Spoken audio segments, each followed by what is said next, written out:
Hello, everyone. Welcome back. Happy Thursday. This is our 33rd weekly call, UpRock weekly call. Hashtag Elon said no hashtags. I'm going to bring up on stage my co-founders. You know their faces very well. Jesse Adams and Christopher O'Connell. Hey, what's up? What's up, guys? What the hell's up with you, Chris? What happened?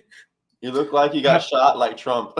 I swear to God, the next day I haven't already heard that 40 times this week. No, Yeah. I tripped and fell on some loose cobblestones and sliced my ear clean in half. They had to put it back together. Hey, So, God. well, we can't. now I get Trump jokes for a couple of weeks. Yeah.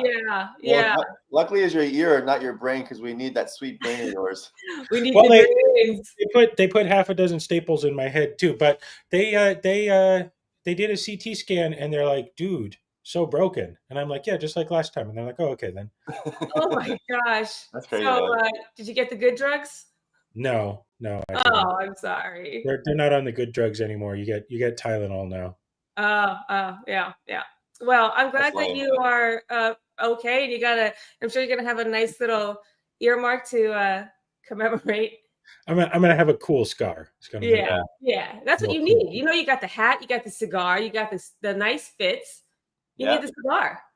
I mean, not the cigar, the scar. So I need the cigar too, but I'm inside again today because Hey, I'm man. Glad you're okay though. That's pretty. while I'm recovering from this apparently.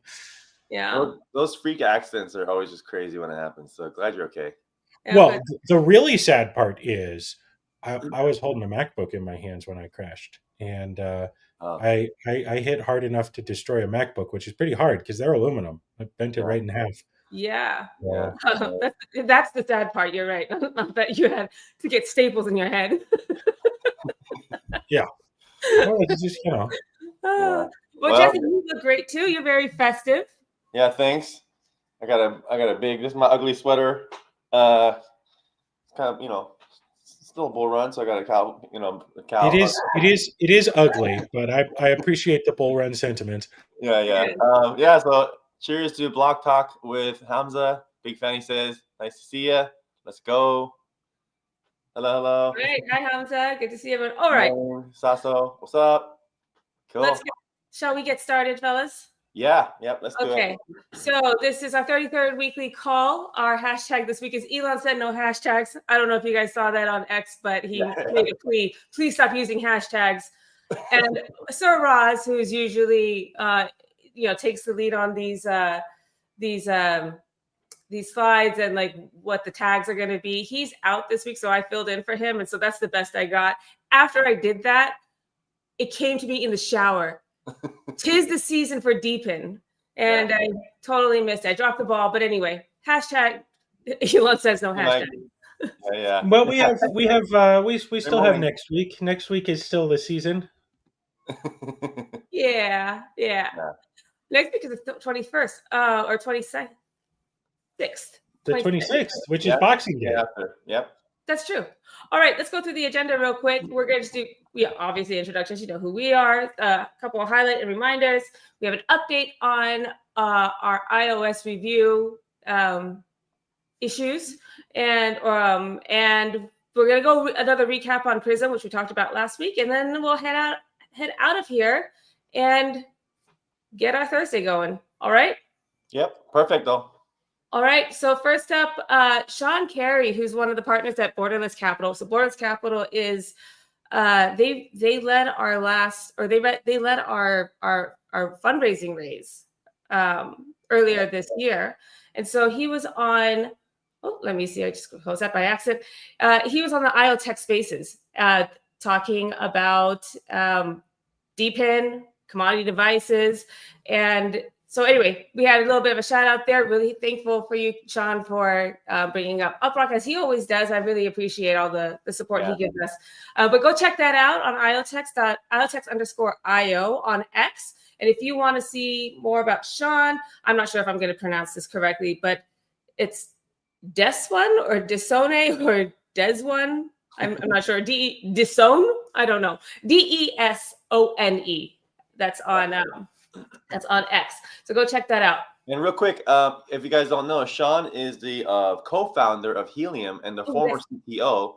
He's moved on to do many other projects, but he is the co-founder of the OG DPen. And so it's always interesting to hear what he has to say about it, the topic and the industry. So definitely check it out.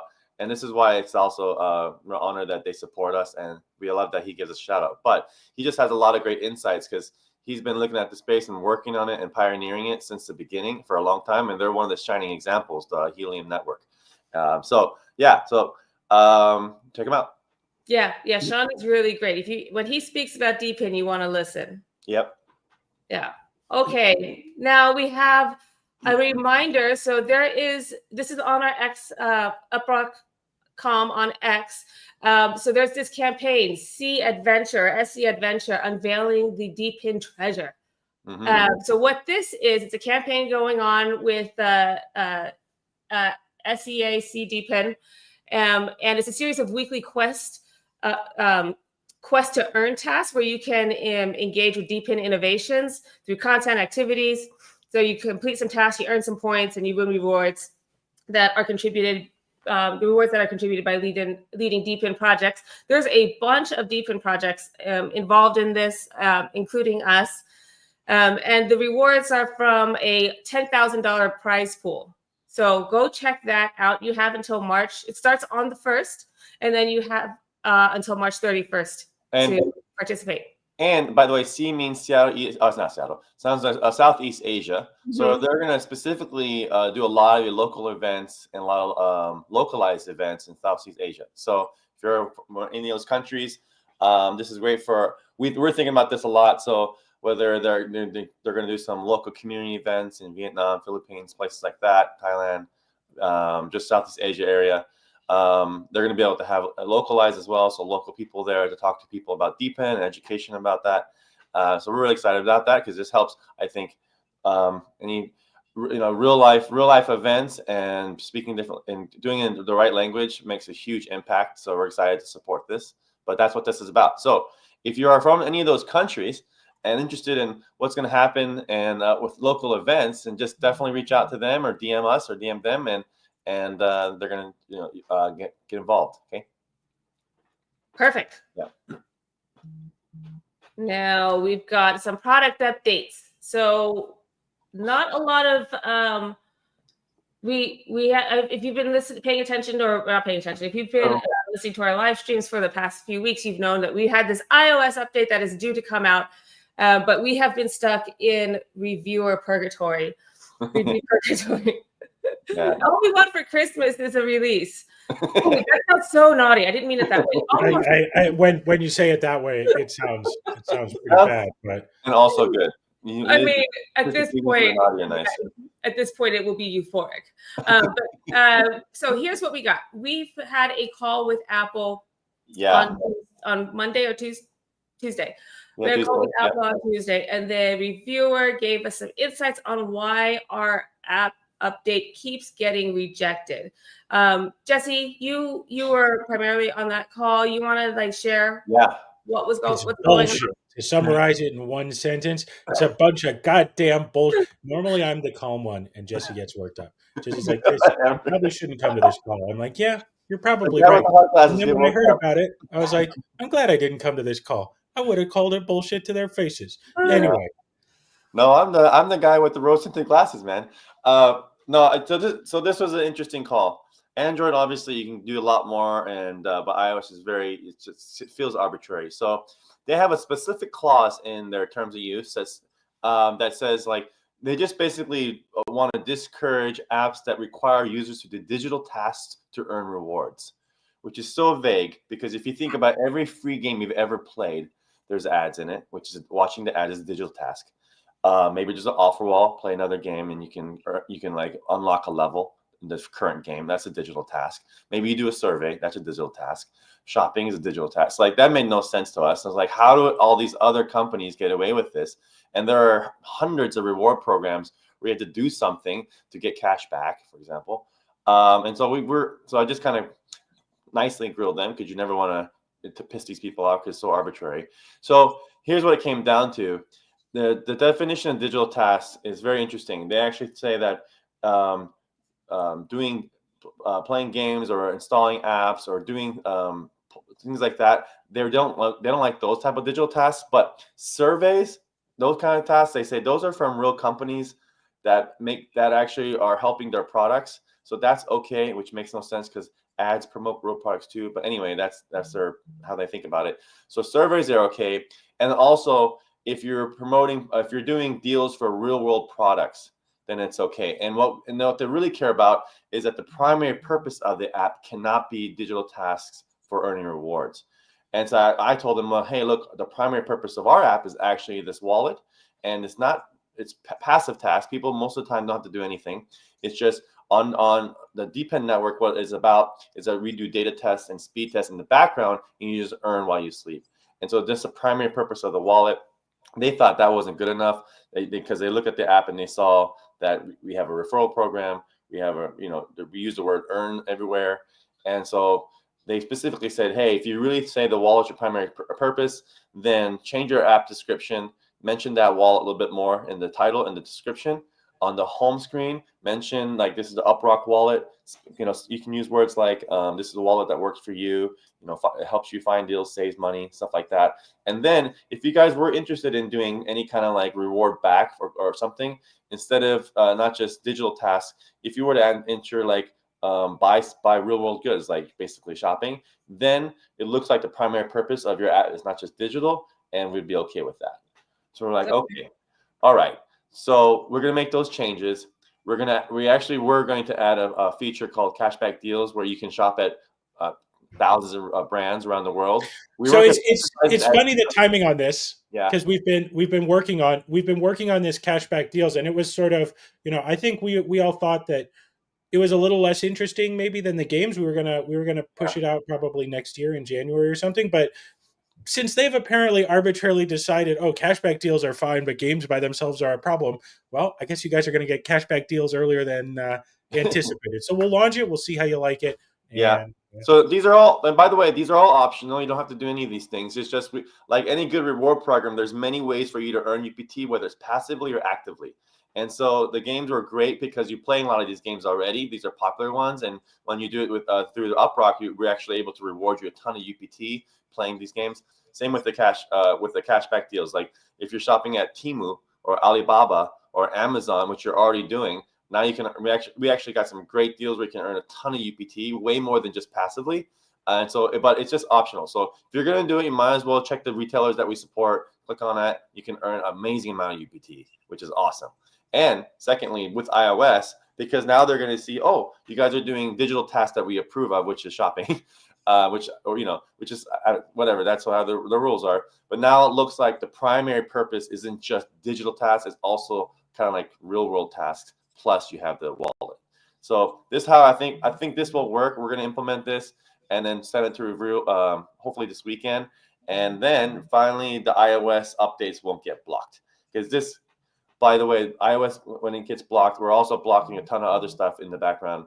Like some of the other actual passive tasks, like that's one that's being blocked by this. They have that company and their clients are ready to spend money on doing cybersecurity tests, and it just drives us crazy because we cannot get that revenue until this thing is on top of everything else. What drives me nuts is once they block your release cycle, you can't just be like, okay, well, can we like discuss this feature on the side and release other stuff? It's like, nope, no releases until.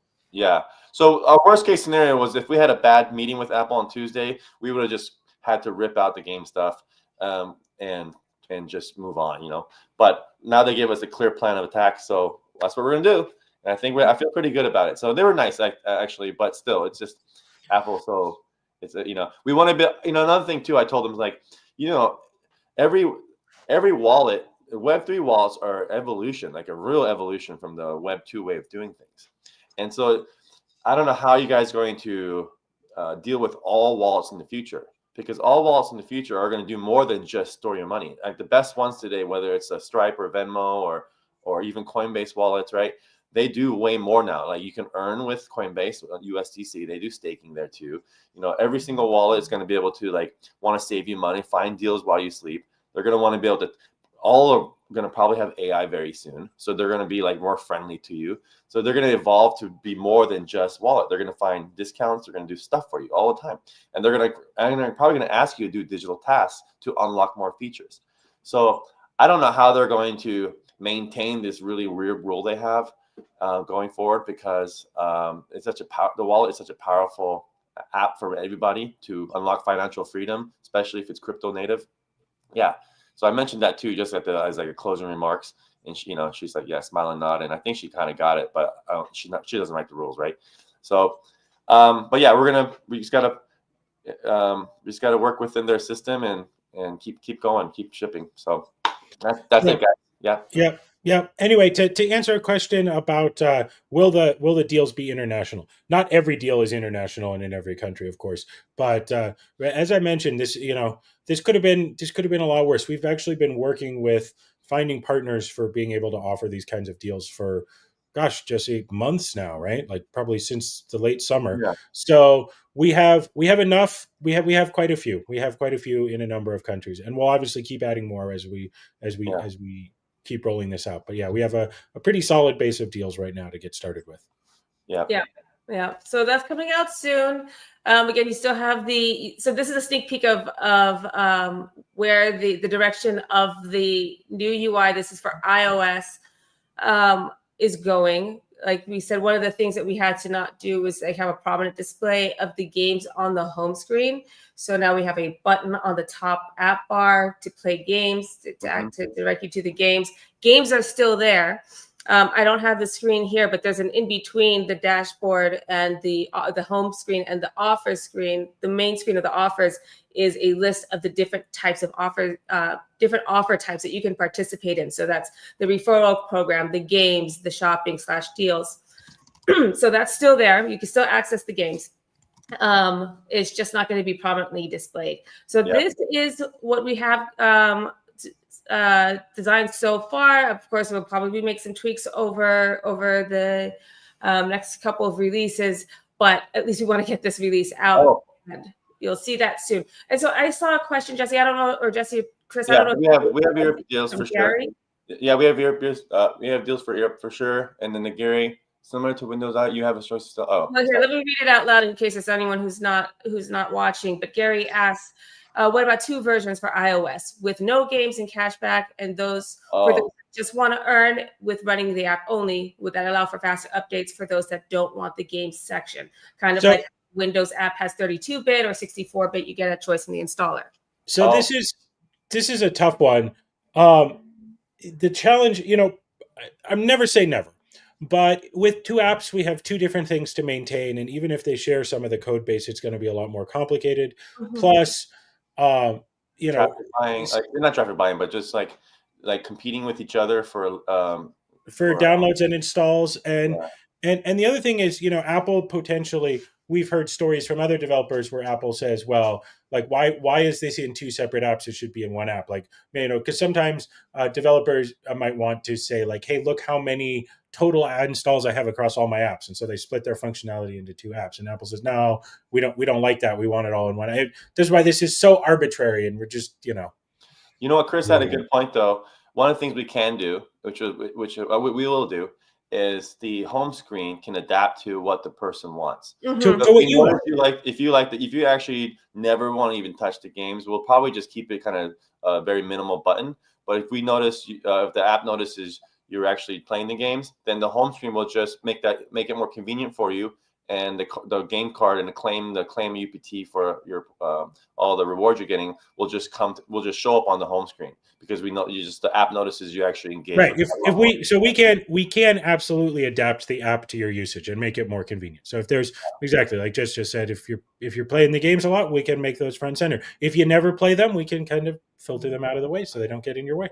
And the same with the other sections of the app. So this release, we're going to just focus on getting it out and unblocking all our other stuff. But I think we're going to do a little work on trying to make the app. And hey, on the bright side, all this work we're doing about making it more convenient and easier, we can apply that to our Android users as well. So if we come up with a good algorithm for, Like Gary said, toggle them on and off like a light and dark mode, exactly. But just do it automatically, so we know, we can tell based on whether you're using them or not. We can bring that to Android as well, which should make the apps better for everybody. So a silver lining in all of this. Oh, and then two more. I forget two more things. So the top, the half of our app is really about DPIN. And you can see, I mean, just on that first screenshot, right? You see connected, here's your earn rate, you sign in to start earning. We have your connection score, geo score. We're going to emphasize the DPIN side a little bit more, some stats. So I think we want to show like some community stats. For example, we can show you, I think it'd be cool for people to see how many live devices are around the world, how much total transaction speed tests and data transactions people are doing around the world. So you can just emphasize to the reviewers, but also to our own community, like this is a live network and there's a lot of action going on. And you now just joined the really cool network of DPIN that's powering a lot of these tests and free flow of data on the internet. So we're going to play around with that a little bit. And the second thing that's going to translate to on the wallet's transaction history side, this is more for the Apple reviewers. Your passive earning task, we call it mining rewards. We're gonna change that word mining to network rewards. Because mining sounds like crypto mining, and that's actually specifically not allowed in the terms of use. And it's not like we're like actual proof of work mining, but we don't know if the reviewers even understand that concept. They just might think, oh, it's mining crypto, and it's not like Bitcoin mining. So we don't even want to play that game and like risk it. So we're going to just switch the name to network rewards. It's just, because you're participating in network. So it's actually even more clear anyway. But for the Apple reviewer, we don't want to give them any more reasons to give us a objection, So you're going to start seeing that history change a little bit. Just mining rewards will change to network rewards. Yeah. Yes. Okay, so big updates coming. Be coming in tranches. So lots of stuff to look forward to, and hopefully this will be approved before the end of the year. Hopefully by Christmas. Yeah, that'd be great. I would love this as Christmas. Yep. As much as you can make it grandma friendly, Sasso says. Yes, as easy as possible to use. Yeah, exactly. We want to show the stats, and then like half our users are new to Web3, so like even having the burn rate, like how much we're burning, how much UPT we're burning. That might be weird for a Web2 person who's just looking for a reward program that's crypto rewards, but it's okay because we want to be able to say what's the burn rate. So on the home screen, you'll see that, like what's burn UPT. You want to be able to tap that, open a screen, we can explain that to you. Yeah. So that'd be cool too. And then, got to support the grandmas. Yeah. Or as the folks in our Contribute to Earn room in our Discord were talking about a few months ago, having a little rocket mascot that will explain this stuff to you. Yeah. Really that's exactly how we'll do it. Yeah. Okay. Now that's that for the iOS update. Last week we introduced UpRock Prism. Yeah. I thought that perhaps now, and this would be a good time to just do it again. Talk about. Let me put my screen up here. Talk about UpRock Prism, what it is, and why we're building the damn thing. It is our DPIN as a service platform. Let me bring this right back up. Our DPIN as a service platform. You can go on X, UpRock.com, and we have a post about that. But let's get Chris, why don't you give a bit of an introduction? Give them the elevator pitch on what Prism is, and then we'll go into the same slides that we did last week. Yeah, absolutely. So the big idea is we've been building out all these data tasks, and we have all this data out there as we've released with our State of the Web report, with what we're releasing in terms of our connected devices and our stats and everything else, but also all the things that people have been asking for and we're working on, such as status pages and uptime monitoring and web scraping and AI data sets. And so we've had a long talk. Where do we put all this? Do we put it on uprock.com? Do we start a new domain name for that? And so we decided we're going to call it UpRock Prism. So UpRock Prism is sort of your prism that allows you to look at all the different aspects of the DPIN data, whether that's the pre-collected data like our internet speed test report, whether that's the real-time data like our network stats, or whether that's driving tasks like monitoring and scraping and generating AI data sets. So Prism is our sort of integrated dashboard where we're going to be building all of these data tasks. Yep. And so we have a few screenshots, examples. So first off, we have uptime performance and monitoring. We want to have more to share with you this week. We shared these last week. We want to have more, but then, obviously, as we just talked about, iOS was taking a lot of our bandwidth this last 7 days. But as a reminder, so here's a screenshot of uptime performance and monitoring.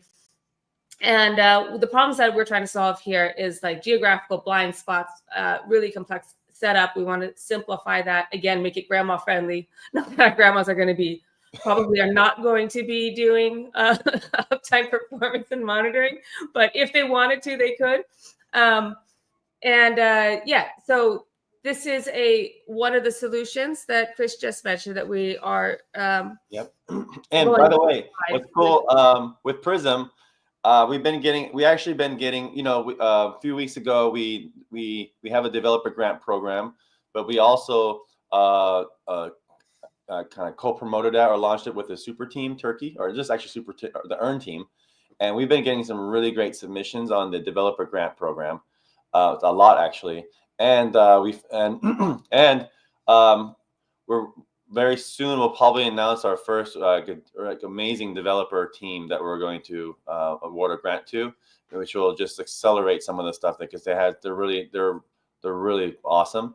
And we don't want to mention it until we just actually send the UPT and it gets done. But the talks have been great. They're awesome. This is exactly how you build in crypto, where you want to make like our mission is to make all the developers super successful. And so having them have some skin in the game with their time and get them a grant with UPT makes us move faster. If they build on top of the UpRock network, we need to think of always as how do we help people build faster with us? That's the goal. How do you build with us and with UpRock together? And anyway, so it's great to see so many great submissions, and I think we're gonna be able to announce the first one pretty soon. And it's going to help accelerate a lot of this stuff, and it's how a startup can grow way faster than just doing this on our own. So the first one I wanted to show you. So go to the next one, Jen. Why this matters? Why this is revolutionary?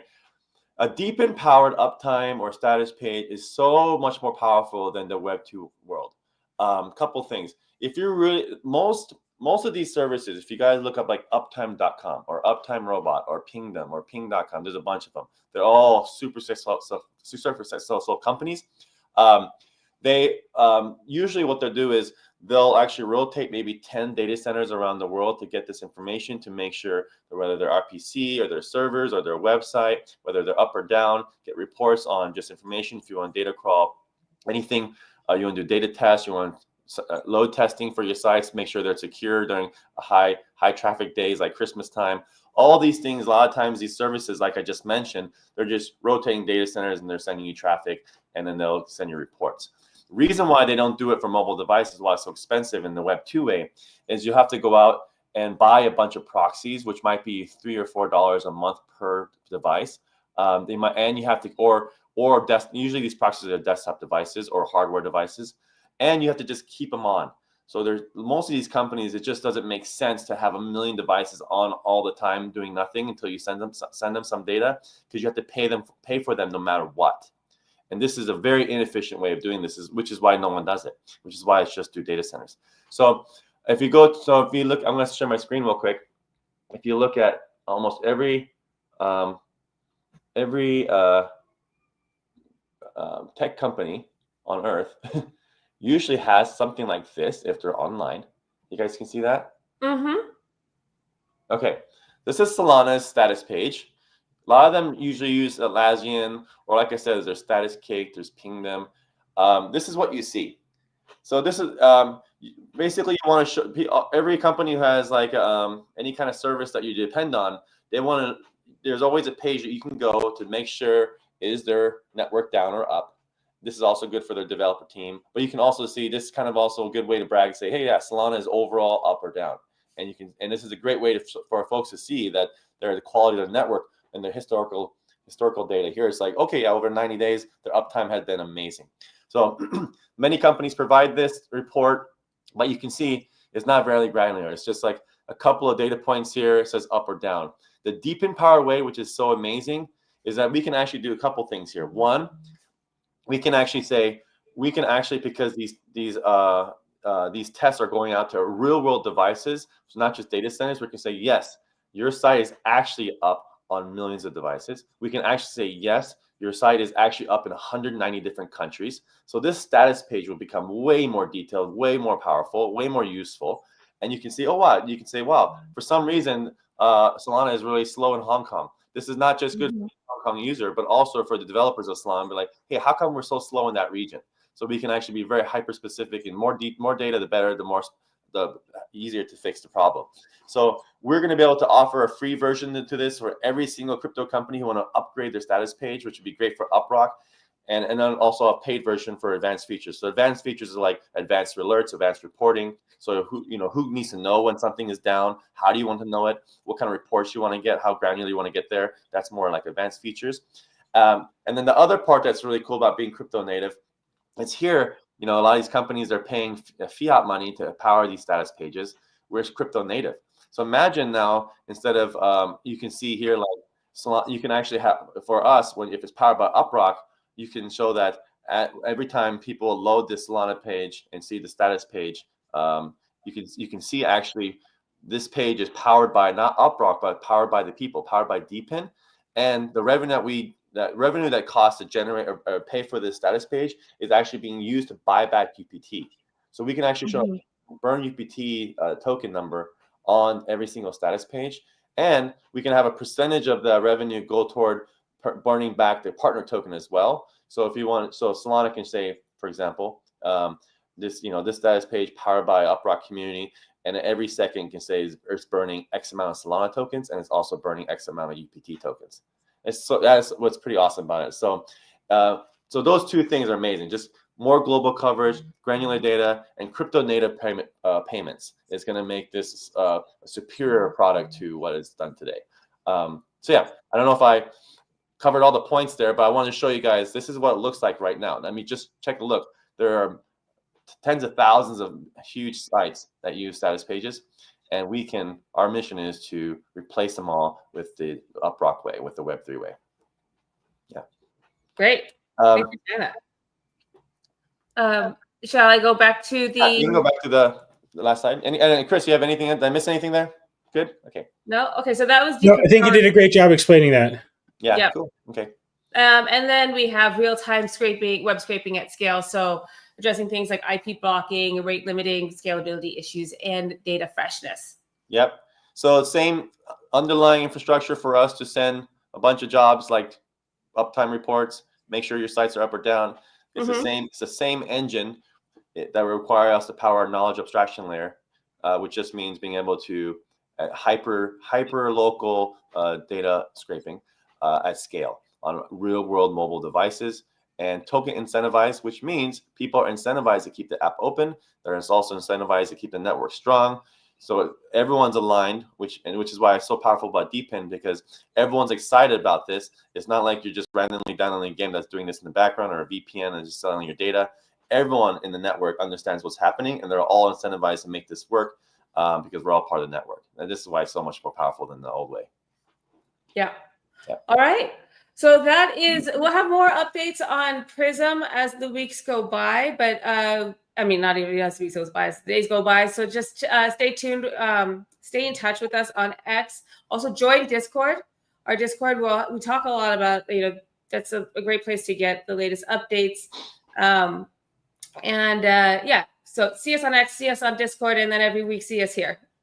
And we'll have more updates on Prism there. We'll have more updates on, hopefully, the update on the iOS app will be out then. But that's the best place.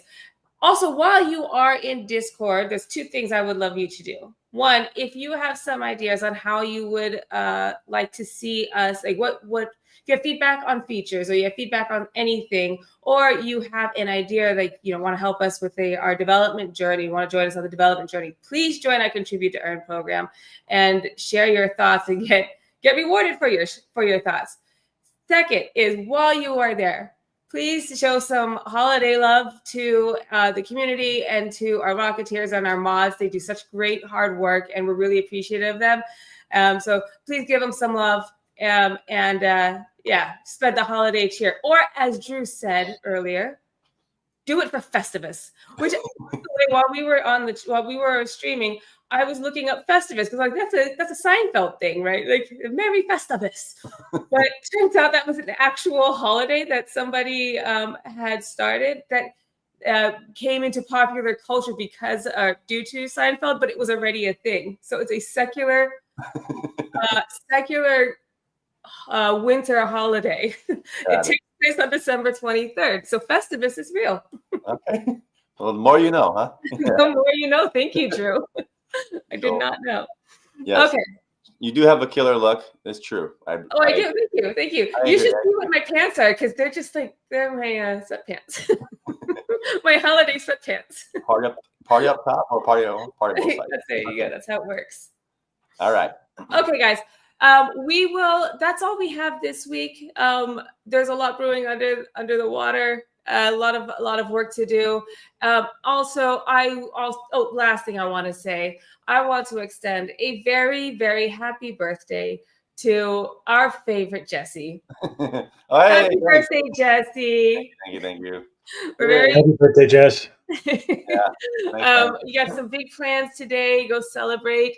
And then get back to work. Yeah. Okay, everyone. We will see you next week. We will see you. Happy hour, right? So it's a little early for shots, Jen, but thank you. Oh yes, that's true. Well, every hour can be happy hour if you're happy enough. Okay, so we'll see you next week. It will be December 26th, so the day after Christmas. But it will be Boxing Day. Oh, and my God, how amazing would it be if the iOS app is already updated, so you can take advantage of the shopping deals for Boxing Day. That's the fucking goal. Yep. That's the goal. Let's just hope that the Apple reviewers are working over the holidays, because we're gonna be working. Yeah. Okay, folks. Right. We'll see you next week. As always, thanks for spending your time with us. Yeah. Merry Christmas, Happy Festivus, and all of the, I don't know what they all are. Anyway, happy December. Bye, everyone. Yeah. Thanks, everybody. Appreciate you. Back to work. Bye.